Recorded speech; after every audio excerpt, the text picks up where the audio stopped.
Breaking news చూస్తున్నాం. HMDA మాజీ director Shiva Balakrishna custody నేటితో ముగియనుంది.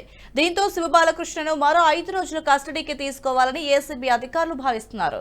ఈ మేరకు ఏసీబీ కోర్టులో పిల్ దాఖలు చేశారు. ఇప్పటికే శివబాలకృష్ణ విచారణతో అక్రమాస్తులతో పాటు బినామీల పేర్లను బయటకు తీసిన అధికారులు అతని సోదరుణ్ణి అదుపులోకి తీసుకున్నారు. దీంతో పాటు నిందితుడిని మరో 5 రోజులు కస్టడీకి ఇస్తే మరింత సమాచారం రాబట్టే అవకాశం ఉందని అధికారులు భావిస్తున్నారు.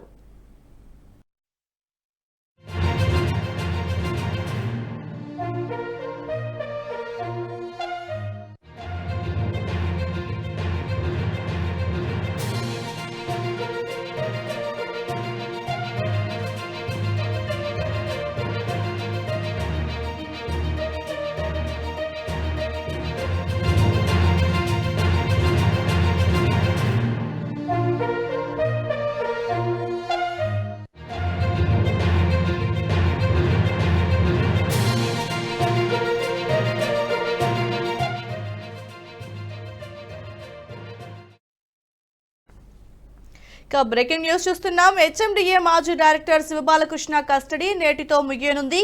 దీంతో శివబాలకృష్ణను మరో 5 రోజులు కస్టడీకి తీసుకోవాలని ఏసీబీ అధికారులు భావిస్తున్నారు. ఈ మేరకు ఏసీబీ కోర్టులో పిల్ దాఖలు చేశారు. ఇప్పటికీ శివబాలకృష్ణ విచారణలో అక్రమాస్తులతో పాటు బినామీల పేర్లను బయటకు తీసిన అధికారులు అతని సోదరుణ్ణి కూడా అదుపులోకి తీసుకున్నట్లుగా తెలుస్తోంది.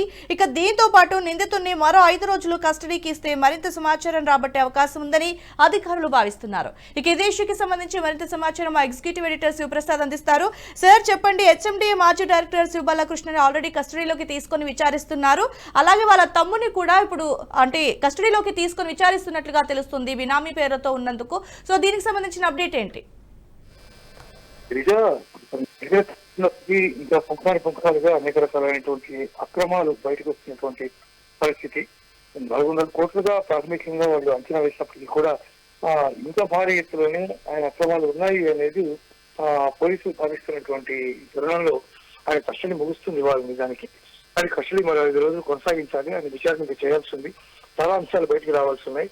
ఈ తవ్విన కొద్దీ ఎన్నో అంశాలు బయటకు వస్తున్నాయి అనే విషయాన్ని ఇవాళ పోలీసులు కోర్టు దృష్టికి తీసుకురానున్నారు.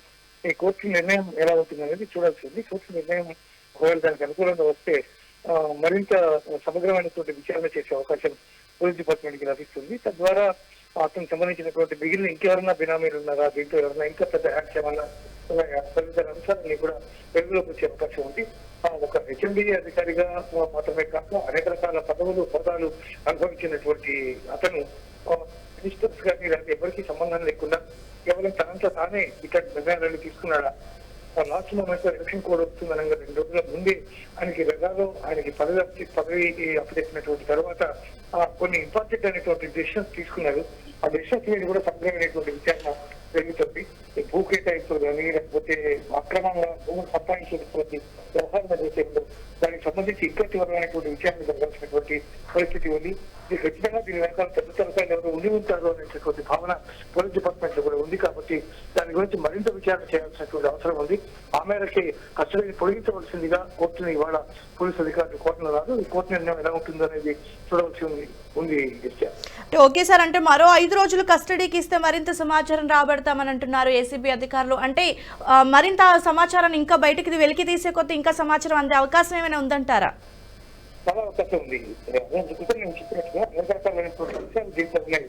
అక్కడ కేవలం అధికారాన్ని దుర్వినియోగం చేసి అప్పుడే దీంట్లో 400 కోట్ల రూపాయలు రాష్ట్రం సంపాదించాడు అంటే మిగిలినటువంటి వాళ్ళు ఇతని పైన ఉన్నటువంటి వాళ్ళు కానీ ఇతన్ని ఆయా అంశాలకి పొలిగొల్పినటువంటి వాళ్ళు కానీ వాళ్ళ యొక్క సహాయం లేకుండా ఇదంతా జరగదు అనేది పోలీసుల యొక్క ప్రధానమైనటువంటి ఆలోచన. దీని వెనకాల ఎవరున్నారు, ఎవరి ద్వారా ఇదంతా జరిగింది, ఎవరు దీనంతా మూలకారకులు అనే అంశం మీద ప్రధానంగా పోలీసులు క్రియేట్ చేసినటువంటి పరిస్థితి కనిపిస్తుంది మనకి. దానికి సమయం ఇంకా సరిపోలేదు కాబట్టి మరో 5 రోజులు డెఫినెట్ గా కావాలని అడుగుతున్నారు. ఈ 5 రోజుల కస్టడీలో పోలీస్ కస్టడీలో డెఫినెట్ గా దీనికి సంబంధించినటువంటి మిగిలిన అంశాలన్నీ కూడా వెలికి తీసేందుకు ప్రయత్నం చేస్తున్నారు. అందుకే ఆ మేరకే ఎక్స్టెన్షన్ అడుగుతున్నారు వాళ్ళు. కాబట్టి చాలా విషయాలు ఇంకా బయటకు వచ్చే అవకాశం కూడా కనిపిస్తుంది. KCR, thanks for the update sir.